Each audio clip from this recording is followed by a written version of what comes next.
এখানে কোন বিন্দু বিসর্গ পরিমাণ কোন ভুল। আল্লাহ পাক বললেন, ফেরাউন বলল তোদের হাত পা কাটবো, একটার উল্টা আরেকটা কাটবো, ডাইন হাত কাটবো, বাম পা কাটবো, বাম হাত কাটবো, ডাইন পা কাটবো, সুম্মা লাউসাল্লিবান্নাকুম আজমাইন, অতঃপর হাত পা কেটে তোদেরকে আমি শুলে চড়াবো। জাদুকররা ফেরাউনের এই হুমকির মুখে বিন্দু মাত্র ভয় পায় নাই। যাদের কলবে একবার ঈমান ঢুকে যায় তাদের কাছে পৃথিবীর কোনো ভয় বলে তাদের কাছে মনে হয় না, ঠিক কিনা বলেন? আল্লাহর কাছে দোয়া করি, আল্লাহ আমাদেরকে এমন ঈমান দাও, মুসা আলাইহিস সালামের উপরে জাদুকররা ঈমান এনেছিল, কিছুকে মৃত্যুকে ভয় পায় নাই। আল্লাহ ওই নবীর ঈমান আমাদেরকে বকশিশ করো, সাহাবীদের ঈমান আমাদেরকে বকশিশ করো। ঈমানের পথে অবিচল থেকে আমার মরণ যেন হয়, ঈমানের পথে আমার মরণ যেন হয়। তোমারই কাছে মিনতি আমার, তোমারই কাছে মিনতি আমার, মহামহিম দয়াময়। ঈমানের পথে অবিচল থেকে আমার মরণ যেন হয়। জোরে বলেন আমিন। জাদুকররা সিজদায় পড়ে গেল। এবার হাত পা কাটা যখন শুরু করল, জাদুকররা বলল, ওয়ামা তানকিমু মিন্না ইল্লা আন আমান্না বিআয়াতি রাব্বিনা। আয়াত ঠিক আছে?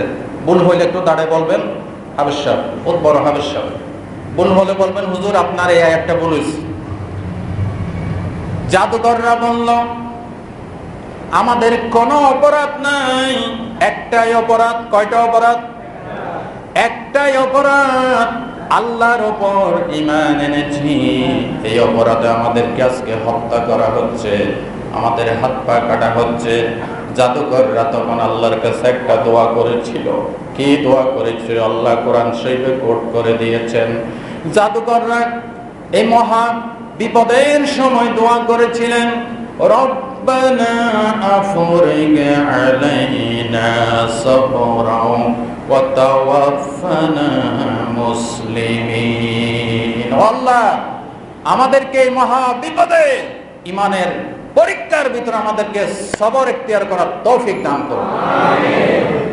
মরছি যখন আল্লাহ বেঈমানের মৃত্যু দিও না, তাওয়াফানা মুসলিমিন, আমাদেরকে মুসলমান অবস্থায় মৃত্যু দাও। ভাই ও বন্ধুগণ, এভাবে করে জাদু এবং ইসলাম দুই মেরুতে অবস্থান করছে। জাদু কোনোদিন ইসলামের উপকারে আসে নাই, আসবেও না, এবং সমস্ত ইসলাম বিরোধীরা সব সময় ইসলামকে জাদুকর বলে আখ্যায়িত দিয়েছে। কথা ঠিক কিনা বলেন? আসলে ইসলামের সাথে জাদুর কোনো সম্পর্ক নাই। সম্পর্ক আছে? ইসলাম কার? আল্লাহ। আর জাদু হচ্ছে কুফরি কালাম দিয়ে, শয়তানের শিখানো মন্ত্রতন্ত্র দিয়ে, শয়তানের প্রেতাত্মা, শয়তানের আত্মা দিয়ে গঠিত একটি ব্ল্যাক ম্যাজিক, যেটাকে বলা হয় জাদু। এই জাদু থেকে আল্লাহ আমাদেরকে হেফাজত করুন। আপনাদেরকে আমি এখন একটি ঘটনা শোনাবো। ঘটনাটা এসেছে মুসলিম শরীফের হাদিসে। সেই পূর্ব জমানায় নবী করিম সাল্লাল্লাহু আলাইহি ওয়াসাল্লাম বলছেন, সেই পূর্ব জমানায় এক বাদশা ছিল। বাদশার দরবারে একটা মস্ত বড় জাদুকর ছিল। তৎকালীন বাদশার দরবারে জাদুকর রাখা হতো। এই জাদুকর যখন বৃদ্ধ হয়ে গেল, তখন বাদশাকে বলল, বাদশা আমি তো বৃদ্ধ হয়ে গেছি, মারা যাব, আমাকে একটা বালক দেন যাকে আমি জাদু মন্ত্র শেখাতে পারি। বলেন নাউজুবিল্লাহ। বাদশা গোটা দেশ তালাশ করে করে একটা বালক পাইল। বালক তার কাছে, এই বৃদ্ধ জাদুকরের কাছে এসে প্রত্যেকদিন জাদু শিখে। তার বাড়ি থেকে আসার সময় ছিল এক ধর্মযাজক। খ্রিস্টান ধর্মের ধর্মযাজক। তৎকালীন যুগে খ্রিস্টান ধর্ম ছিল সত্য ধর্ম, আলহামদুলিল্লাহ বলেন। আমাদের ধর্ম আসার আগে যত আল্লাহর তাওরাতের অনুসারী, ইনজিলের অনুসারী, আসমানি কিতাবের অনুসারী খ্রিস্টান, ইহুদি, যার যুগের তারটা ছিল আসল ধর্ম। জোরে বলেন সুবহানাল্লাহ। কিন্তু এখন খ্রিস্টান ধর্ম আসল ধর্ম নয়। এখন আসল ধর্ম কি? আরো জোরে বলেন। এখন যদি কেউ খ্রিস্টান অবস্থায় থাকে, ইসলাম গ্রহণ না করে, সে নিশ্চিত কোথায় যাবে? কিন্তু যখন ইনজিল নাজিল হয়েছিল তখন ইনজিলের অনুসরণ যারা করছে তারা জান্নাতে যাবে, বলেন সুবহানাল্লাহ। ওই খ্রিস্টান এক রাহেব সন্ন্যাসী ধর্মযাজক, প্রতিমধ্যে তার আস্তানা ছিল। এই বালক বাদশার দরবারে আসা যাওয়ার পথে ওই ধর্মযাজকের কাছে বসতো, বসে ইনজিলের কথাগুলি শুনতো। এই শুনতে শুনতে শুনতে শুনতে এই বালক ওই ধর্মযাজকের ভক্ত হয়ে গেল, সুবহানাল্লাহ বলেন। একদিন ওই বৃদ্ধ জাদুকর বলল, তুমি এত লেট করে দেরি করে আসো কেন? সে ধর্মযাজকের কথা বলল। ধর্মযাজক যখন এটা জানতে পারলেন, বললেন, খবরদার, আর কোনোদিন যদি জিজ্ঞাসা করে বলবে আমার বাড়ি থেকে আসতে দেরি হয়ে গেছে। আর বাড়িতে যদি জিজ্ঞাসা করে বলবে জাদুকরের কাছ থেকে আসতে দেরি হয়ে গেছে, আমার কথা কখনো বলবে না। বলে ঠিক আছে। একদিনের ঘটনা, এই বালক ওই জাদুকরের কাছে যাচ্ছিল, প্রতিমধ্যে দেখে এক বিশাল জন্তু, জানোয়ার, কোন বর্ণনায় এসেছে জাদুকর এই জানোয়ার, আর কোন বর্ণনায় এসেছে বিশাল একটা সিংহ, মানুষের পথ আটকে রেখেছে, হিংস্র জন্তু। কেউ এদিকে আসতে পারছে না, এদিকে আসতে পারছে না। এবার বালক হাতে একটা পাথর নিয়ে বলল, আল্লাহ, আজকে একটা পরীক্ষা করব। তোমার কাছে যদি এই জাদুকরের চাইতে ধর্মযাজক বেশি প্রিয় হয়ে থাকে, তাহলে এই পাথরের আঘাতে এই সিংহটা মারা যাবে। সুবহানাল্লাহ বলেন। মুসলিম শরীফের হাদিস। এই বালক বলল, আল্লাহ, তোমার কাছে যদি এই ধর্মযাজক জাদুকরের চাইতে বেশি প্রিয় হয়ে থাকে, ধর্মযাজক যদি সত্য হয়ে থাকে, তাহলে এই পাথর তোমার নামে মারলাম। পাথর মারার সাথে সাথে ওই সিংহটা জায়গায় মারা গেল। আল্লাহু আকবার। এবার ওই বালকের কলবে ধর্মযাজকের প্রতি আরো বেশি ভক্তি জন্মালো। এবার এই বালকের আল্লাহ তাকে এমন কুদরত দান করলেন, এই বালকে কোনো অন্ধের হাত, মুখের চোখে হাত বোলাই দিলে চোখ ভালো হয়ে যায়, কোন কুষ্ঠরোগের গায়ে হাত বোলাই দিলে কুষ্ঠরোগ ভালো হয়ে যায়। এটা গোটা দেশের ভিতরে এটা জানাজানি হয়ে গেছে। বাদশার দরবারে এক অন্ধ লোক ছিল আগের থেকে। এই কথা শুনে বাদশার অজান্তে ওই অন্ধ লোক বালকের বাড়িতে এসে বলল, তোমার জন্য অনেক উপঢৌকন হাদিয়া দোয়া নিয়ে আসছি, তুমি যদি আমার চোখ ভালো করে দিতে পারো তাহলে আমি তোমাকে এই হাদিয়াগুলি দেবো। বালক বলল, আরে চোখ তো আমি ভালো করি না, চোখ ভালো করার মালিক আল্লাহ। সুবহানাল্লাহ। মুসলিম শরীফের হাদিস। এই কথা যখন বললেন, বালক বলল, তুমি যদি ওই আল্লাহর উপরে ঈমান আনো তাহলে আল্লাহ তোমার চোখ ভালো করে দিবেন। সুবহানাল্লাহ। ওই অন্ধ লোকটি আল্লাহর উপরে ঈমান আনলো, বালক চোখের উপরে হাত বুলাই দিল, সাথে সাথে চক্ষু ভালো হয়ে গেল, বলেন সুবহানাল্লাহ। এবার এই ঘটনা বাদশার কাছে খবর হয়ে গেল। বাদশাহ ওই বালককে ধরে নিয়ে আসলো, বালককে বলল, তোমার হাত দিয়ে অন্ধ রোগী ভালো হয়, জন্মান্ধ রোগ ভালো হয়, কুষ্ঠ রোগী ভালো হয়। এই কুদরত কোথায় পেলে? বলে, এটা আমার আল্লাহ দেওয়া শক্তি, বলেন সুবহানাল্লাহ। বাদশাহ বলল, আল্লাহকে এই শিক্ষা কোথায় পাইলি? বলে, এই শিক্ষা পেয়েছি আমি ধর্মযাজকের কাছে। এবার ধর্মযাজককে বাদশার দরবারে ধরে নিয়ে আসা হলো। বাদশাহ বলল, ধর্মযাজক, তুমি খ্রিস্টান ধর্ম পরিত্যাগ করো, আল্লাহর উপর ঈমান ছেড়ে দাও। ধর্মযাজক বলল, আমার মৃত্যু হতে পারে, আল্লাহর উপর ঈমান আমি ছাড়তে পারি না। বাদশাহ এবার ওই ধর্মযাজকের মাথার উপর করাত লাগলো, করাত দিয়ে ছিঁড়ে ধর্মযাজককে দ্বিখণ্ডিত করে দিল। এবার বালককে বলল, বালক, তোর কি পরিণতি হবে? খবরদার, এখনো সময় আছে, ঈমান পরিত্যাগ কর। বাদশাহ এবার কয়েকজন তার সৈন্য সামন্তের সাথে বালককে দিয়ে বলল, একে একেবারে সর্বোচ্চ পাহাড়ে চূড়ায় আরোহণ করাবে, করাইয়া বলবে, ঈসা আলাইহিস সালামের রবকে বলে যা, আল্লাহর উপর থেকে ঈমান পরিত্যাগ কর। যদি ঈমান পরিত্যাগ করে আমার কাছে নিয়ে আসবে, আর পরিত্যাগ না করলে পাহাড় থেকে ঠেলে দিয়ে পাহাড়ের নিচে ফেলে তাকে দুনিয়া থেকে বিদায় করবে। কয়েকজন লোক সাথে নিয়ে পাঠালো। পাহাড়ে উঠতেছে আর বালক বলতেছে, আল্লাহ তুমি যে কোনো ওসিলায় এদের ষড়যন্ত্র থেকে আমাকে বাঁচাও। সুবহানাল্লাহ। এবার দেখা গেল সর্বোচ্চ পাহাড়ের চূড়ায় যখন উঠলো, পাহাড় এমন ভাবে থরথর করে কেঁপে উঠলো, ওই বাদশার পাঠানো লোকগুলি সবাই নিচে পড়ে মারা গেল। যুবককে আল্লাহ পাক বাঁচাইয়ে রাখলো। যুবক হেঁটে হেঁটে বাদশার দরবার যখন আসলো, বাদশা বলল, কিরে কেমনে বাঁচলি? আমার রব আমাকে বাঁচাইছে। এবার বাদশা আরো কয়েকজন লোককে সাথে করে দিয়ে বলল, একে একেবারে নৌকায় তুলে সমুদ্রের মাঝখানে নিয়ে যাও। যদি ঈমান পরিত্যাগ না করে নৌকা থেকে ফেলে তাকে পানিতে ডুবাই মারো। নিয়ে গেল। নৌকা যখন মাঝ সমুদ্রে গেল আল্লাহর হুকুমে, এই নৌকা উল্টে ডুবে গেল, কিন্তু সবাই মারা গেল। আল্লাহ তার কুদরত দিয়ে যুবককে বাঁচায় আনলো। এই যুবক যখন বাদশার দরবার আসলো, বলে কেমনে বাঁচলি? আমার রব আমাকে বাঁচাইছে। এবার যুবক বলতেছে, আপনাকে আমি বলি, আপনি যদি আমাকে মারতে চান একটা প্রসেস করতে হবে। বলে কি? বলে আমাকে বিশাল একটা মাটি নিয়ে যান, নিয়ে এলাকার লোকজনকে জড়ো করেন, জড়ো করে আমাকে একটা শুলিতে বসাবেন, ছড়াবেন, ছড়াইয়া আমার তীরদানি থেকে একটা তীর নিয়ে বলবেন, বিসমিল্লাহে রব্বিল গোলাম, এই গোলামের রবের নামে তোমাকে একটা তীর মারলাম। এই তীর যখন মেরে দিবে তখন আমি মারা যাব। ভালো করে বলেন সুবহানাল্লাহ। বাদশা তার কথা মতো তাকে মাঠে নিয়ে গেল। এরপরে তার তীরদানি থেকে একটা তীর নিল। এরপরে একজনকে বলল, এই তীর মারো। কি বলবে মারবে? বিসমিল্লাহে রব্বিল গোলাম, এই গোলামের, এই যুবকের রবের নামে তীরখানা মারলাম। এটা বলে মারার সাথে সাথে মুসলিম শরীফে হাদিসে এসে তার কানে এইখান দিয়ে তীরটা ঢুকে গেল। এই বালক এভাবে হাত রাখলো, হাত রাখার সাথে সাথে দুনিয়া থেকে বিদায় হয়ে গেল। বিদায় হয়েছে ঠিক এইটা দেখে উপস্থিত সমস্ত জনতা একসাথে বলে উঠলো, আমান্না বিরব্বিল গোলাম, আমান্না বিরব্বিল গোলাম, আমান্না বিরব্বিল গোলাম। এই গোলামের রবের উপর আল্লাহর উপর ঈমান আনলাম। বাদশাকে সৈন্য সামন্ত বলল, বাদশা আপনি যেটার ভয় করেছেন সেটাই হইল। এই হাজার হাজার জনতা আজকে আপনার বিরুদ্ধে আল্লাহর উপর ঈমান আনলো। বলেন সুবহানাল্লাহ। এবার বাদশা বলল, আমি শাস্তি দেব। প্রত্যেকটা এলাকার মোড়ে মোড়ে গর্ত খনন করো। এটা এই হাদিসের ব্যাখ্যায় কোরআন থেকে মিলাই দেব, কোরআনের আয়াতও আছে, হাদিসও আছে। গর্ত যখন খনন করলো, গর্তের ভিতরে আগুন জ্বালালো, দাও দাও করে আগুন জ্বলছে।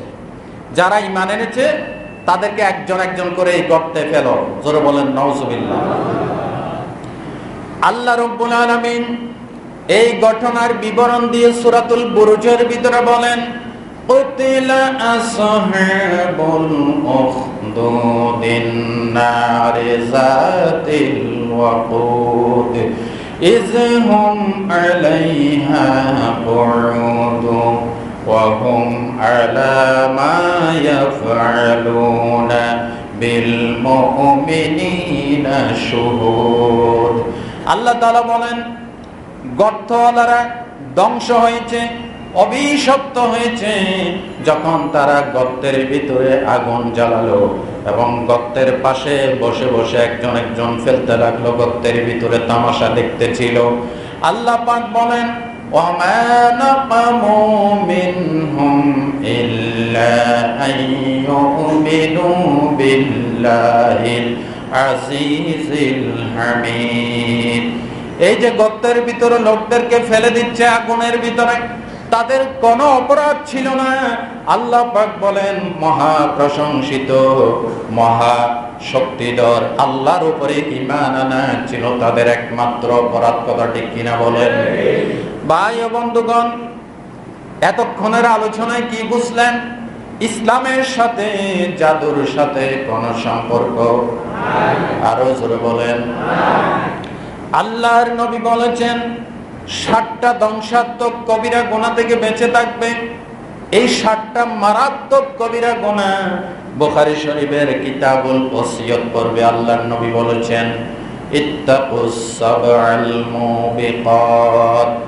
قالوا يا رسول الله وما هن قال الشرك بالله والسحر وقتل النفس التي حرم الله إلا بالحق وأكل مال اليتيم وأكل الربا وقذف المحصنات المؤمنات الغافلات والتولي يوم الزحف سبحان الله বুখারী শরীফের একটি হাদিস আপনাদেরকে শোনালাম।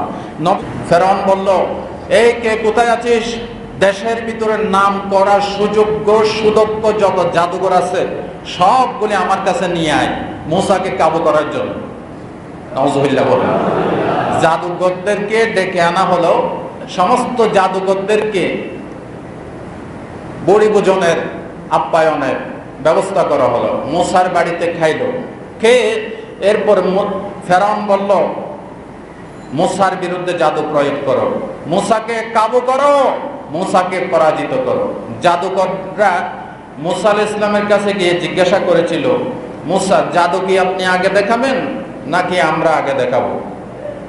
মূসা আলাইহিস সালাম বললেন, তোমরা আগে দেখাও। সুবহানাল্লাহ বলেন। এক্ষেত্রে মুফাসসিরিন ইকরাম লিখেছেন, জাদুকরেরা মূসা আলাইহিস সালামের প্রতি, নবীর প্রতি একটু আদব দেখালেন। ফলে কি হলো? সর্বশেষ এই জাদুকরদেরকে আল্লাহ ঈমান আনার তৌফিক দিয়েছেন। মূসা আলাইহিস সালাম বললেন, তোমরা আগে জাদু দেখাও। তারা তাদের জাদু মন্ত্র সেট করলো। জাদু মন্ত্র সেট করে যখন এই জাদু দিয়ে বড় বড় বাঘ বানালো, সিংহ বানালো, জন্তু জানোয়ার বানালো, এই বাঘ সিংহ জন্তু জানোয়ারগুলি মূসার দিকে সবগুলি একসাথে দিয়ে আসতেছে। মূসা আলাইহিস সালাম সাময়িক একটু ভয় পেয়ে গেলেন। আল্লাহ পাক বললেন, মূসারে ভয় পেও না। ওয়া আওহাইনা ইলা মূসা আন আলকি আসাকা ফাইযা হিয়া তালকাফু মা ইয়াফিকুন। সূরাতুল আরাফ 117 নম্বর আয়াত। আল্লাহ পাক বললেন, মূসারে ভয় পেও না, তোমার হাতের লাঠি ছেড়ে দাও। লাঠি ছেড়ে দিলেন, বিরাট একটা অজগর সাপ হয়ে গেল। এটা কি জাদু নাকি আল্লাহর কুদরত? এই মূসা আলাইহিস সালামের লাঠি যখন বিশাল অজগর হয়ে গেল, আল্লাহ পাক বলেন, জাদুকরদের মন্ত্রপুত করে বাঘ বল্লুক সিংহ যেগুলি বানিয়েছিল, মূসা আলাইহিস সালামের এই লাঠি যখন হা করেছে, সব জাদু মন্ত্রপুত সাপ বাঘ বল্লুক সবের ভিতরে গিয়ে ঢুকে গেল। জাদুকরেরা বলল, আমরা যেটা দেখাইছি এটা তো জাদু, তবে মূসা যেটা দেখেছে সেটা জাদু হতে পারে না, সেটা আল্লাহর কুদরত। বলেন সুবহানাল্লাহ। কারণ আমরা দেখাইছি জাদু, জাদু যে জিনিস গিলে ফেলে দেয় এটা জাদু হতে পারে না, এটা জাদুর দাদা বা নানা কিছু একটা হবে। সুবহানাল্লাহ বলেন। এই লাঠি যখন সবগুলি গিলে ফেলল, জাদুকরদের অবস্থা কি হলো? আল্লাহ পাক সূরা আরাফের ভিতরে বলেছেন, ওয়া উলকিয়াস সাহারাতু সাজিদিন ক্বালু আমান্না বিরাব্বিল আলামিন রব্বি মূসা ওয়া হারুন। আল্লাহু আকবার। জাদুকরের সবাই সিজদায় লুটে পড়ল, লাইন করে সিজদায় পড়ে গেল আর বলতে লাগলো, রব্বুল আলামিনের প্রতি ঈমান আনলাম। কোন রব? ফেরাউন তো রব দাবি করেছে। এবার জাদুকরেরা ব্যাখ্যা দিয়ে বলতেছে, মূসা এবং হারুন আলাইহিস সালামের রব। বলেন সুবহানাল্লাহ। সেই রবের নাম কি? ওই রবের উপর যখন ঈমান আনলো, ফেরাউন এমন ভাবে কেঁপে গেল, আমার বাড়িতে দুপুর বেলায় জন্মের মতো কে আমার অনুমতি ছাড়া ঈমান আনলে, সিজদা দিলে রাখ, তোদের শাস্তির ব্যবস্থা করতেছি। আল্লাহ রাব্বুল আলামিন বললেন, ফেরাউন বলল, লা لأقطعن أيديكم وأرجلكم من خلاف ثم لأصلبنكم أجمعين আল্লাহু আকবার। এগুলি জিন্দা কোরআন, এখানে কোন বিন্দু বিশুদ্ধ পরিমাণ কোন ভুল নাই। আল্লাহ পাক বললেন, ফেরাউন বলল তোদের হাত পা কাটবো, একটার উল্টা আরেকটা কাটবো, ডাইন হাত কাটবো, বাম পা কাটবো, বাম হাত কাটবো, ডাইন পা কাটবো, সুম্মা লাউসাল্লিবান্নাকুম আজমাইন, অতঃপর হাত পা কেটে তোদেরকে আমি শুলে চড়াবো। জাদুকররা ফেরাউনের এই হুমকির মুখে বিন্দু মাত্র ভয় পায় নাই। যাদের কলবে একবার ঈমান ঢুকে যায় তাদের কাছে পৃথিবীর কোনো ভয় ভয় বলে তাদের কাছে মনে হয় না, ঠিক কিনা বলেন? আল্লাহর কাছে দোয়া করি, আল্লাহ আমাদেরকে এমন ঈমান দাও মুসা আলাইহিস সালামের উপরে জাদুকররা ঈমান এনেছিল, কিছুকে মৃত্যুকে ভয় পায় নাই। আল্লাহ ওই নবীর ঈমান আমাদেরকে বকশিশ করো, সাহাবীদের ঈমান আমাদেরকে বকশিশ করো। ঈমানের পথে অবিচল থেকে আমার মরণ যেন হয়, ঈমানের পথে আমার মরণ যেন হয়। তোমারই কাছে মিনতি আমার, তোমারই কাছে মিনতি আমার, মহামহিম দয়াময়। ঈমানের পথে অবিচল থেকে আমার মরণ যেন হয়। জোরে বলেন আমিন। জাদুকররা সিজদায় পড়ে গেল। এবার হাত পা কাটা যখন শুরু করল, জাদুকররা বলল, ওয়ামা তানকিমু মিন্না ইল্লা আন আমান্না বিআয়াতি রাব্বিনা। আয়াত ঠিক আছে? ভুল হইলে একটু দাঁড়ায় বলবেন, হাফেজ সাহেব, বহুত বড় হাফেজ সাহেব। ভুল হলে বলবেন, হুজুর আপনার এই আয়াতটা ভুল হয়েছে। জাদুকররা বলল, আমাদের কোনো অপরাধ নাই, একটাই অপরাধ। কয়টা অপরাধ? একটাই অপরাধ, আল্লাহর উপর ঈমান এনেছি। এই অপরাধে আমাদেরকে আজকে হত্যা করা হচ্ছে, আমাদের হাত পা কাটা হচ্ছে। জাদুকররা তখন আল্লাহর কাছে একটা দোয়া করেছিল। কি দোয়া করেছিল? আল্লাহ কোরআন শরীফে কোট করে দিয়েছেন। জাদুকররা এই মহা বিপদের সময় দোয়া করেছিলেন, রব্বানা আফরিগ আলাইনা সাবরাও ওয়া তাওয়াফানা মুসলিমিন। আল্লাহ আমাদেরকে এই মহা বিপদে ঈমানের পরীক্ষার ভিতরে আমাদেরকে সবর ইখতিয়ার করার তৌফিক দান করুন। আমিন। মরছি যখন আল্লাহ বেঈমানের মৃত্যু দিও না, তাওয়াফানা মুসলিমিন, আমাদেরকে মুসলমান অবস্থায় মৃত্যু দাও। ভাই ও বন্ধুগণ, এভাবে করে জাদু এবং ইসলাম দুই মেরুতে অবস্থান করছে।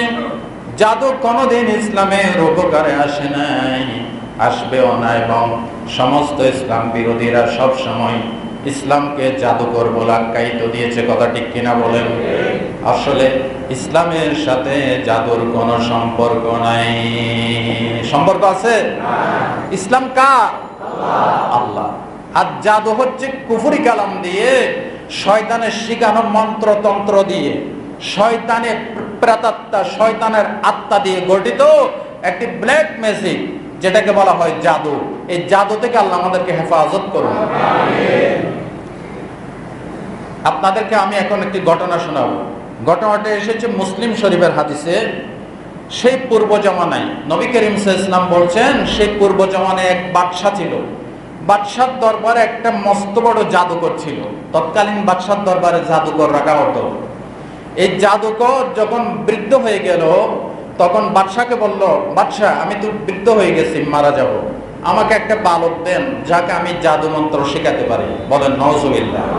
বাদশাহ গোটা দেশ তালাশ করে করে একটা বালক পাইল। বালক তার কাছে এই বৃদ্ধ জাদুকরের কাছে এসে সে প্রত্যেকদিন জাদু শিখে। তার বাড়ি থেকে আসার সময় ছিল এক ধর্মযাজক, খ্রিস্টান ধর্মের ধর্মযাজক। তৎকালীন যুগে খ্রিস্টান ধর্ম ছিল সত্য ধর্ম। আলহামদুলিল্লাহ বলেন। আমাদের ধর্ম আসার আগে যত আল্লাহর তাওরাতের অনুসারী, ইনজিলের অনুসারী, আসমানি কিতাবের অনুসারী খ্রিস্টান, ইহুদি, যার যুগে তারটা ছিল আসল ধর্ম। জোরে বলেন সুবহানাল্লাহ। কিন্তু এখন খ্রিস্টান ধর্ম আসল ধর্ম নয়। এখন আসল ধর্ম কি? আরো জোরে বলেন। এখন যদি কেউ খ্রিস্টান অবস্থায় থাকে, ইসলাম গ্রহণ না করে, সে নিশ্চিত কোথায় যাবে? কিন্তু যখন ইনজিল নাজিল হয়েছিল তখন ইনজিলের অনুসরণ যারা করছে তারা জান্নাতে যাবে। বলেন সুবহানাল্লাহ।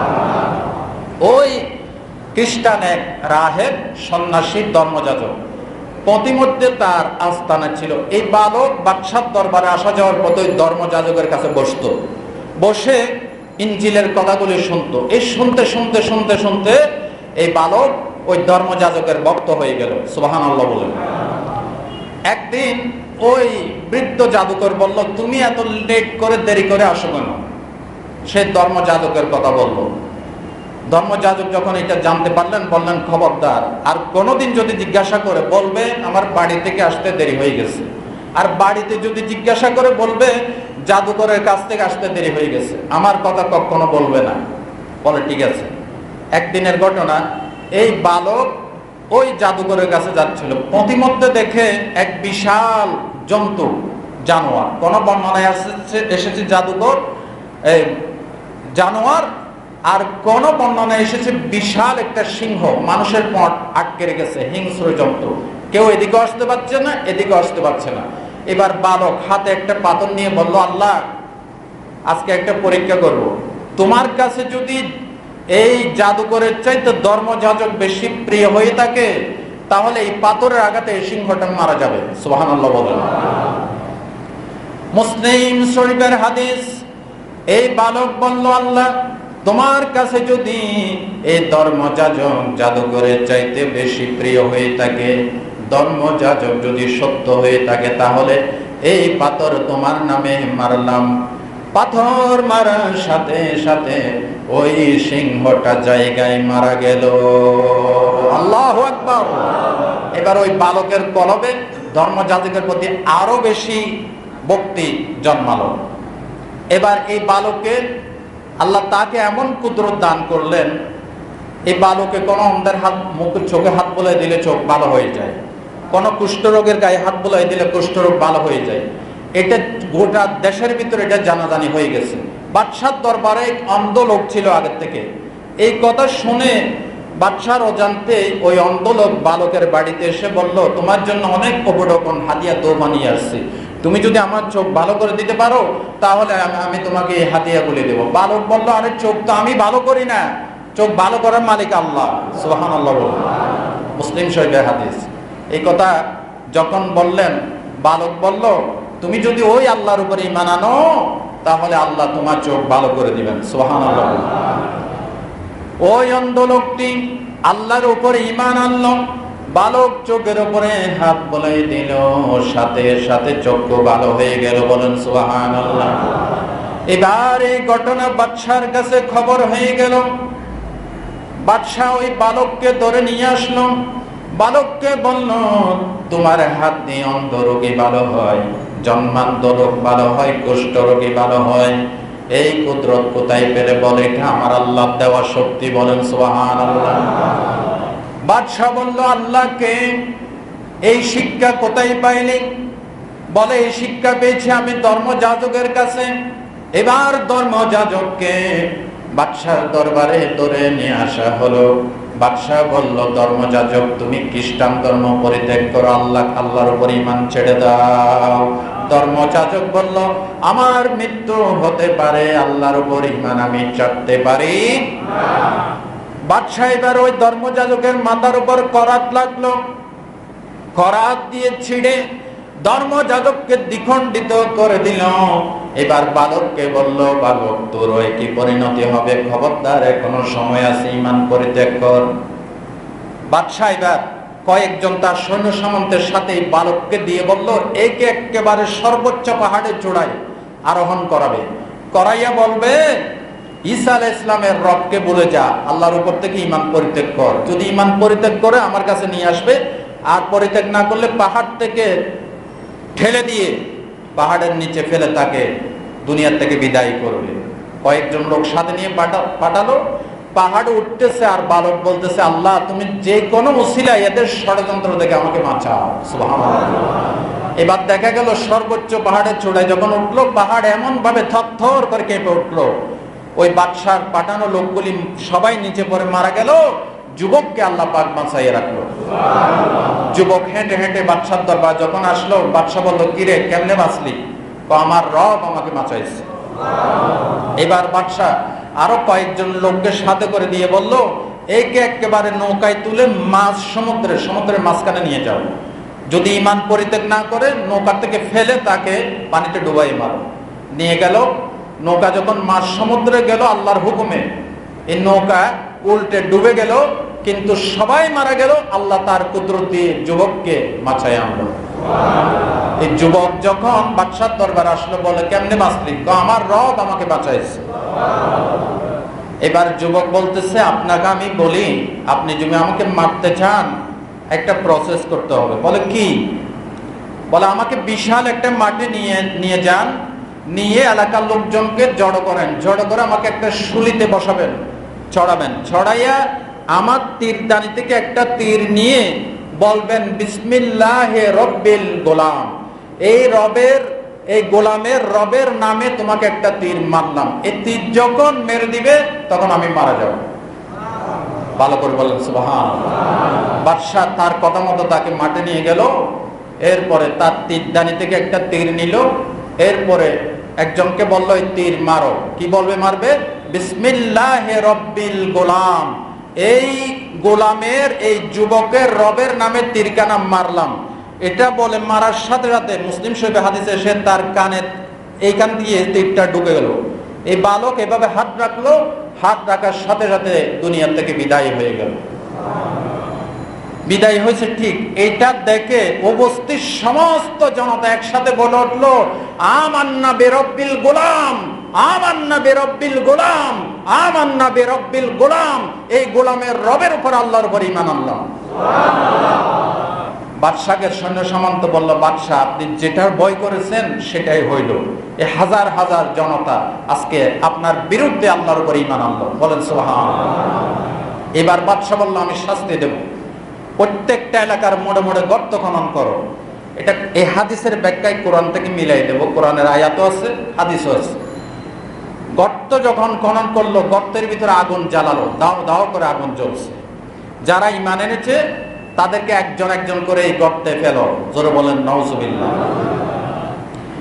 আল্লাহ রাব্বুল আলামিন এই ঘটনার বিবরণ দিয়ে সূরাতুল বুরুজের ভিতরে বলেন, কুতিলা আসহাবুল উখদুদিন নারি যাতিল ওয়াকুদ ইয হুম আলাইহা কুউদু ওয়া হুম আলা মা ইয়াফআলুনা বিল মুমিনিনা শুহুদ।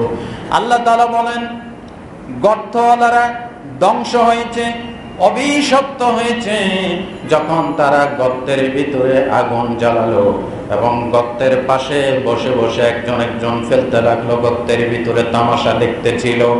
আল্লাহ পাক বলেন, ওয়ামা নাকামু মিনহুম ইল্লা আইয়ুমিনু বিল্লাহিল আজিজিল হামিদ। এই যে গর্তের ভিতরে লোকদেরকে ফেলে দিচ্ছে আগুনের ভিতরে, তাদের কোনো অপরাধ ছিল না। আল্লাহ পাক বলেন, মহা প্রশংসিত, মহা শক্তিধর আল্লাহর উপরে ঈমান আনা ছিল তাদের একমাত্র অপরাধ। কথা ঠিক কিনা বলেন? ভাই ও বন্ধুগণ, এতক্ষণের আলোচনায় কি বুঝলেন? ইসলামের সাথে জাদুর সাথে কোন সম্পর্ক? আরো জোরে বলেন। আল্লাহর নবী বলেছেন 60টা ধ্বংসাত্মক কবিরা গুনাহ থেকে বেঁচে থাকবে। এই 60টা মারাত্মক কবিরা গুনাহ বুখারী শরীফের কিতাবুল ওসিয়ত পড়বে। আল্লাহর নবী বলেছেন ইত্তাকুস সাবআল মুবিকাত। قالوا يا رسول الله وما هن؟ قال الشرك بالله والسحر وقتل النفس التي حرم الله إلا بالحق وأكل مال اليتيم وأكل الربا وقذف المحصنات المؤمنات الغافلات والتولي يوم الزحف। সুবহানাল্লাহ। বুখারী শরীফের একটি হাদিস আপনাদেরকে শোনালাম। নবীজি বলেন 60টি ধ্বংসাত্মক কবিরা গুনাহ থেকে বাঁচবে। এর ভিতরে 1 নম্বর আশিরকু বিল্লাহ, আল্লাহর সাথে শিরিক করা। আল্লাহর সাথে কি করা? আসেনি শিরিক আমাদের সমাজে? আসেনি? রন্ধ্রে রন্ধ্রে শিরিক ঢুকেছে সমাজে আজকে। পীরের পায়ে সিজদা করছে, গায়েব থেকে মানুষের কাছে, মরা মানুষের কাছে চাচ্ছে, আল্লাহ ছাড়া অন্য কাউকে সন্তান দেওয়ার মালিক মনে করছে। এগুলি সবগুলি শিরকে আকবার। ঠিক কিনা বলেন? শিরিক করো না, বেদাত করো না, আল্লাহ ছাড়া কারো কাছে মাথা নত করো না। পীরের পূজা, গরের পূজা ইসলামেতে নাই। আছে? পীরের পূজা, গরের পূজা ইসলামেতে নাই। আল্লাহ ছাড়া অন্য কোথাও মুক্তির উপায় নাই। আল্লাহর কোরআন, নবীর হাদিস ছাড়া কিছু মেনো না। শিরিক করো না, বেদাত করো না, আল্লাহ ছাড়া কারো কাছে মাথা নত করো না। বলেন আমিন। 1 নম্বর ধ্বংসাত্মক কবিরা গুনাহ, সেটা আল্লাহর সাথে কি করা? 2 নম্বর ওয়াসসিহর, জাদু টোনা করা। 2 নম্বর কি? কোন জাদুতে কেউ ভালো জিনিস করে না। খারাপ জিনিস দিয়ে, শয়তানের নাম দিয়ে, ভূতের নাম দিয়ে, দৈত্যের নাম দিয়ে, যেগুলি শিরক আকবার। বিশেষ করে মহিলারা, গ্রাম দেশের মহিলারা এগুলি বেশি করে। ঠিক কিনা বলেন? ছেলের ঘর সংসার নষ্ট করার জন্য, প্রতিবেশীর ঘর সংসার নষ্ট করার জন্য, ব্যবসা বাণিজ্য ধ্বংস করার জন্য, এরপরে মানুষের জীবন হনন করার জন্য, মাছের উপরে, গাছের উপরে, বিভিন্ন প্রাণীর উপরে কালো জাদু, ব্ল্যাক ম্যাজিক প্রয়োগ করে। আছে না নাই? মাত্র গত জুমা না তার আগের জুমায় শোনাইছিলাম, নবীজি বলেছেন যারা জাদু টোনা করে তারা আমার উম্মত নয়। 2 নম্বর জাদু। 3 নম্বর রাসূলুল্লাহ বলছেন আল্লাহ যে প্রাণীকে হত্যা করা, যে ব্যক্তিকে বা যে প্রাণীকে হত্যা করা নিষেধ করেছেন, ইসলামী শরীয়তের আইন ছাড়া, সঙ্গত কারণ ছাড়া তাকে হত্যা করা ধ্বংসাত্মক কবিরা গুনাহ। ঠিক কিনা বলেন? 4 নম্বর সুদ খাওয়া, ওয়াকুলুর রিবা, সুদ খাওয়া। 5 নম্বর ওয়াকুলু মালিল ইয়াতীম, এতিমের মাল সম্পদ হরণ করা। 6 নম্বর ওয়াতাওয়াল্লি ইয়াউমাজ যাহফে, যুদ্ধের ময়দান থেকে শত্রুর ভয়ে পলায়ন করা। 7 নম্বর ওয়াকাযফুল মুহসিনাতিল মুমিনাতিল গাফিলা, সতী সাথী সরল মনা মহিলার উপর তহমত দেওয়া। জোরে বলেন নাউযুবিল্লাহ। এই 7টা ধ্বংসাত্মক কবিরা গুনাহ। আল্লাহ এই গুনাহগুলি থেকে আমাদেরকে হেফাজত করেন। নবী করিম সাল্লাল্লাহু আলাইহি সাল্লাম এই সফর মাসের শেষ বুধবার জাদু থেকে মুক্ত হয়েছিলেন। আপনারা বলতে পারেন যে হুজুর উনি আল্লাহর পরে যার স্থান, সেই নবীকে জাদু টাচ করলো কিভাবে? হ্যাঁ, নবী হওয়া সত্ত্বেও জাদু টাচ করতে পারে। নবীকে যদি জাদু টাচ না করতো তাহলে জাদু থেকে মুক্তির উপায় আমরা জানতে পারতাম না। সুবহানাল্লাহ বলেন। ঠিক কিনা বলেন? নবী জাদুতে আক্রান্ত হওয়া নবুয়তের পরিপন্থী নয়। কোন হুজুর, কোন আলেম জাদুতে আক্রান্ত হওয়া মানে হুজুর বা ওলামায়ে কেরামের ইজ্জত এবং শানের পরিপন্থী নয়। হতেই পারে, ঠিক কিনা বলেন? কিন্তু এটা বাঁচার পথ ইসলাম আমাদেরকে বার্তা দিয়েছে, নাকি দেয় নাই? দিয়েছে। নবী করিম সাল্লাল্লাহু আলাইহি সাল্লাম মুসনাদ আহমদের হাদিসে এসেছে 6 মাস এই জাদুতে আক্রান্ত হয়ে কষ্ট পেয়েছেন। কয় মাস? যেরকম কয় মাস? 6 মাস। এই 6 মাস তার মাথা এমন ওলট পালট হয়ে গেল। মুসলিম শরীফের হাদিসে এসেছে, বুখারীর হাদিসে এসেছে, সুনান ইবনে মাজার হাদিসে এসেছে, আল-লু'লু ওয়াল মারজান নামক হাদিসের কিতাবে এসেছে, দারিমি শরীফের হাদিসে এসেছে, মুসনাদ আহমদের হাদিসে এসেছে। অনেকগুলি হাদিসে এই ঘটনা সহিহ সূত্রে জমা করেছে। বনি জুরাইক গোত্রের লবিদ ইবনুল আসাম নামে এক ইহুদি নবী করিম সাল্লাল্লাহু আলাইহি ওয়াসাল্লামকে জাদু করলো। এই জাদুতে আক্রান্ত হয়ে নবীজি কোন স্ত্রীর সাথে কি বলছে, কোন সময় কি করছে এটা ভুলে যাইতেন। সুবহানাল্লাহ বলেন। একদিন হযরত আয়েশাকে গভীর রাত্রে নবীজি ডেকে তুললেন, বললেন, আয়েশা, আমি আল্লাহর কাছে যে জিনিস চেয়েছিলাম আল্লাহ স্বপ্নে আমাকে সেটা বাতলে দিয়েছেন। সুবহানাল্লাহ বলেন। বলে কি? আয়েশা, আমি যখন ঘুমিয়েছি, ঘুমে দেখেছি আমার কাছে 2 জন ফেরেশতা এসেছে। একজন আমার মাথার কাছে বসেছে, আরেকজন পায়ের কাছে বসেছে। পায়ের কাছে যিনি বসেছেন তিনি মাথার কাছে যিনি বসেছেন তাকে জিজ্ঞাসা করলো, এই লোকটার কি হয়েছে? মা ওয়াজুর রাজুল, এই লোকটার কি হয়েছে? ক্বালা মাতবু।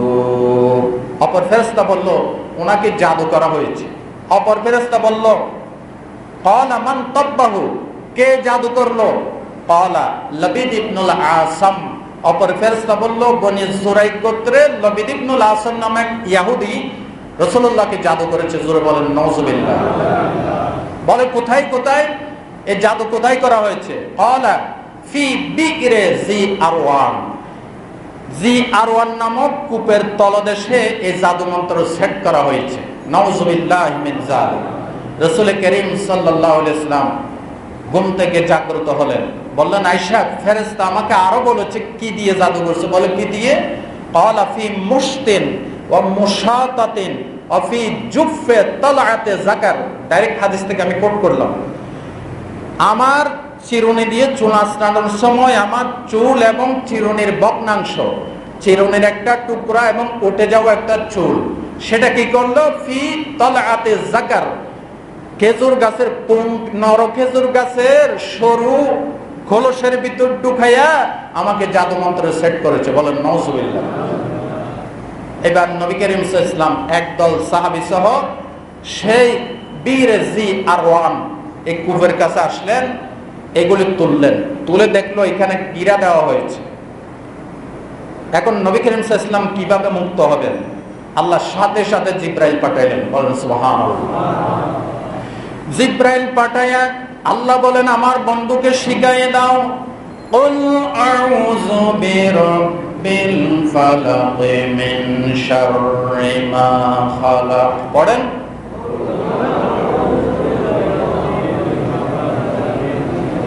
পুরো সূরাটা পড়েন।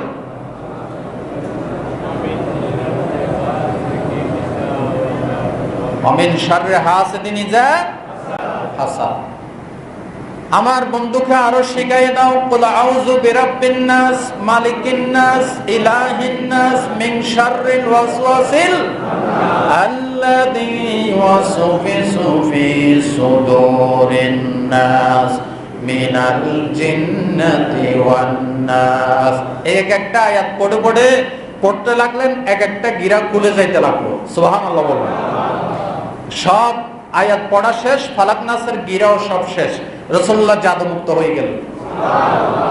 এই যেদিন জাদুমুক্ত হয়েছিলেন ওই দিনটা ছিল সফর মাসের শেষ বুধবার। সুবহানাল্লাহ বলেন। এবার নবী করিম সাল্লাল্লাহু আলাইহি ওয়াসাল্লাম এই জিনিসগুলিকে ওই কূপ সহ কূপের ভিতরে দিয়ে কূপটাকে গেড়ে মাটি দিয়ে ভরাট করে দিলেন। হযরত আয়েশা সিদ্দিকা বলেন, ইয়া রাসূলুল্লাহ, আপনি লবিদ ইবনুল আসামকে চিনেন? বলে, চিনি। আপনি প্রতিশোধ নিলেন না কেন? রাসূলুল্লাহ বলেন, আমি ব্যক্তিগত কারণে কারো উপর থেকে প্রতিশোধ নেওয়া আমি পছন্দ করি না। ভালো করে বলেন সুবহানাল্লাহ। আমার ব্যক্তিগত ক্ষতি করতে চাইছে, মাসাইছে কে? আমি ব্যক্তিগত কারণে কারো উপর আমি প্রতিশোধ নেই না, আমি রাহমাতুল লিল আলামিন। আল্লাহু আকবার বলেন। এখন আমরা কি করি? এই আখেরি 4 সোমবার আসলে কেউ আবার গুসা বেজার হবেন না। আমি এই 18 বছর আপনাদেরকে 19 বছর শোনাচ্ছি, কোরআনের হক কথা বলি শোনাইছি। লাভ হয়েছে না ক্ষতি হয়েছে? লাভ হয়েছে না ক্ষতি হয়েছে? আল্লাহ আমাদের ইমানকে, তেজদীপ্ত ইমান, ইমান সমৃদ্ধ সিনা আল্লাহ আমাদেরকে দান করুন। এই আগের 4 সোমবার দিন, এটা কোনো হাদিসে আসে নাই, কোনো কোরআন কিতাবে আসে নাই, কোনো বর্ণনা নাই, কোনো সাহাবীর থেকে, কোনো মাযহাবের কোনো ইমাম থেকেও আসে নাই। কলা পাতার উপর দোয়া লেখে লেখে, কাগজে লিখে লিখে আখেরি 4 সোমবার দিন আমরা গোসল করি আর খাই। নাউজুবিল্লাহ বলুন। জিনিসটা বাহ্যত ভালোই দেখা যাচ্ছে, কিন্তু এই কলা পাতা লেখা দোয়া এবং এই কাগজ লিখিত দোয়া, এটা ব্যবহার করার পর পুকুরে ফেলে দেয়, নালা নর্দমায় ফেলে দেয়, জঙ্গলে ফেলে দেয়, ফলে মানুষের পায়ের তলে পড়ে। আল্লাহর কোরআনের হাজার হাজার মানুষের পদতলে আল্লাহর কোরআনের পিষ্ট হয়ে কোরআনের বেইজ্জতি হয়। ঠিক কিনা বলেন? হ্যাঁ, আমরা আমল করতাম যদি নবীজি আমাদেরকে শিখাইতেন। এই যে একটু হাদিসটা শোনাইলাম, মুসলিম শরীফের ৭৪০১ নম্বর হাদিস, একেবারে সহিহ সনদে নবীজি কিভাবে জাদুমুক্ত হয়েছেন। কিন্তু কোন হাদিসের কোন অংশে বা আবু বকর সিদ্দিক থেকে, ওমর থেকে, ওসমান থেকে, আলী থেকে, হাসান হোসেন থেকে, মা ফাতেমা থেকে, অথবা কোন তাবেঈন থেকে, কোন মাযহাবের ইমাম থেকে আমরা কোন দলিল পাই নাই যে আগের 4 সোমবার এগুলি লিখে লিখে গোসল করতে হবে, খাইতে হবে। জোর বলেন নাউজুবিল্লাহ। তো কি করব? জাদু থেকে বাঁচার জন্য স্থায়ী ফর্মুলা আমার নবী আমাদেরকে দান করেছেন। জোর বলেন সুবহানাল্লাহ। কি করব? আল্লাহর নবী বলেছেন, বুখারীর হাদিস, মান তাসাব্বাহা কুল্লা ইয়াউমিন সাব'আতা মারাতিন আজওয়াতান ফালাম ইয়াদুররুহু শাইফি যালিকাল ইয়াউমি সুম্মুন ওয়ালা সিহরুন। বুখারীর হাদিস, একেবারে সহিহ হাদিস, বুখারী শরীফের 5445 নম্বর হাদিস, সহিহ হাদিস। রাসূলুল্লাহ বলেছেন, তোমাদের ভিতর যে কোন লোক প্রতিদিন সকালে 60টা আজওয়া খেজুর খাবে। কয়টা? 60টা। 60টি আজওয়া খেজুর খাবে, ফি যালিকাল ইয়াউম, ওই দিনে, সুম্মুন, কোন বিষ, ওয়ালা সিহরুন, কোন জাদুটনা তাকে আর টাচ করতে পারবে না। কয়টি? আজওয়া খেজুর। আজওয়া খেজুরের একটা ইতিহাস আছে, শোনাবো? আপনাদের কষ্ট হচ্ছে? জি, বিরক্ত হচ্ছেন? আজওয়া খেজুরের একটা ইতিহাস আছে। হযরতে সালমান ফারসি বলেন রাদিয়াল্লাহু তাআলা আনহু, তিনি একটা ইহুদির গোলাম ছিলেন। টাকায় কেনা দাস প্রথা ছিল সেই যুগে, গোলাম ছিলেন। তার মালিক তাকে বলল, তুমি যদি 600 দিরহাম আমাকে দিতে পারো এবং একদিনে যদি 300টা খেজুর গাছ লাগাইয়া তুমি দেখাইতে পারো, এই খেজুর গাছ বড় হবে, পাতা গজাবে, খেজুর ধরবে, খেজুরগুলি পাকবে, এরপর আমি তোমাকে মুক্তি দান করব। হযরত সালমান ফারসি আসলেন নবীর কাছে, ইয়া রাসূলুল্লাহ, ইহুদি শর্ত দিয়েছে 600 দিরহাম। রাসূলুল্লাহ বললেন, 600 দিরহাম আমি দিলাম। বলেন সুবহানাল্লাহ। আরেকটা কঠিন শর্ত ইয়া রাসূলুল্লাহ, বলে কি? 300টা খেজুর লাগাতাম তার বাগানে, এগুলি যখন বড় হবে, যখন পাতা গজাবে, ফল ধরবে, খেজুর ধরবে, পাকবে, তখন আমাকে মুক্তি দেবে। এগুলি ধরতে ধরতে পাকতে পাকতে তোমার বয়স শেষ হয়ে যাবে। ঠিক কিনা বলেন? রাসূলুল্লাহ বললেন, চলো আমার সাথে, আলী চলো। হযরত আলীকে নিয়ে ইহুদির কাছে আসলেন, বাগানে ঢুকলেন, তাকে 600 দিরহাম দিলেন। বললেন, ইয়া রাসূলুল্লাহ, ইহুদি বলতেছে, ইয়া রাসূলুল্লাহ, আরেকটি শর্ত, 300টা খেজুর গাছ লাগাইতে হবে এবং খেজুর গাছ বড় হবে, ফল ধরবে, পাকবে, এরপর মুক্তি। রাসূলুল্লাহ বললেন, ঠিক আছে, দাও, খেজুর দাও। খেজুরগুলি ইহুদি আগুনে জ্বালাইয়া একেবারে কালো কালো করে, যাতে গাছ না গজায়, রাসূলুল্লাহর হাতে দিলেন। রাসূলুল্লাহ বললেন, আলী তুমি গর্তগুলি করে করে যাও, আর সালমান ফারসি তুমি পানি দিয়ে দিয়ে যাও, আমি একটা একটা রোপণ করে করে আসবো। আল্লাহর নবী বললেন, সালমান খবরদার, পানি দিয়ে যাচ্ছ, পিছনের দিকে শেষ খেজুরটি রোপণ না হওয়া পর্যন্ত পিছনের দিকে তাকাইতে পারবা না।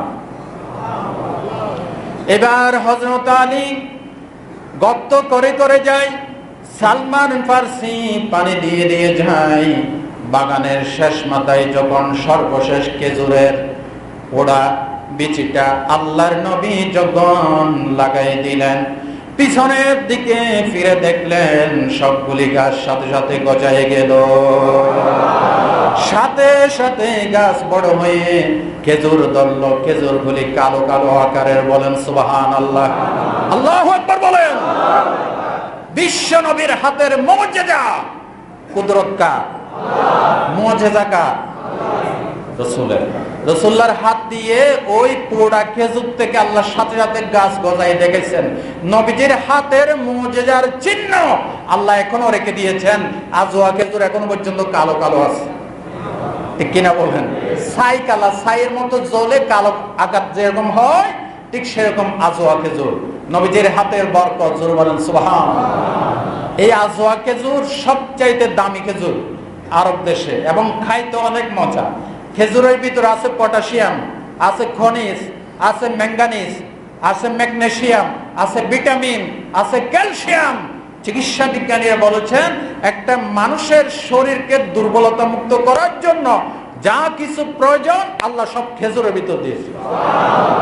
এই জন্য তো নবীজি বলেছেন সারাদিন উপোস থাকার পর যখন ইফতার করবা, যাতে এনার্জি সঞ্চিত হয়, আগে ইফতারটা খেজুর দিয়ে করো।